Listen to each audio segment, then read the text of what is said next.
ሃይ እንዴት ናችሁ? ዛሬ እስቲ በጣም ደስ ይለኝ የነበረውን ሀሳብ ላጋራችሁ። አንድ ጸሐፊ ስለ ጌታችን ስለ ኢየሱስ ክርስቶስ አምላክ ሰው መሆን ሲጽፍ የጌታ ኢየሱስ ክርስቶስ አምላክ ሰው መሆን ውርደትና ክብር የተጣመሩበት ነው ይላል። እንደ መለኮትነቱ የሰውን ስጋ በመውሰዱ ተዋርዷል፣ እንደ ሰውነቱ ደግሞ ከአምላክ በመጣመሩ ስለኛ ከብሯል ይላል። ይሄ የዳንበት ሚስጥር ነው። ይህን ስጋ ያልናቀ ከመለኮትነቱ ጋር ገንዘብ አድርጎ ስጋን በመውሰድ እኛን ያዳነ እውነት ነው።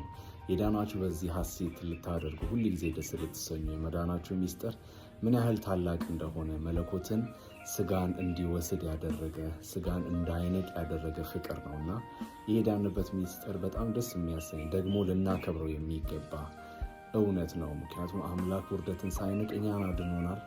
ሰውነትን በመውሰድ የዘላለም ሕይወት እንድናገኝ በትንሣኤ ቀን ደግሞ ሌላ ክብርን የሚጨምርበት እውነት ነውና በዚህ ደስ ተሰኙ። እንደገና ደግሞ አክብሩት። ሕይወታችንን ደግሞ ልንሰጠው የሚገባ እውነት ነው። ያዳናችሁ ደግሞ ይሄ የመዳን ሚስጥር በእናንተ ሆኖ የዘላለም ሕይወት ሊሰጣችሁ ስለሚችል በዚህ እንድትታመኑ ጋብዛችኋለሁ። መልካም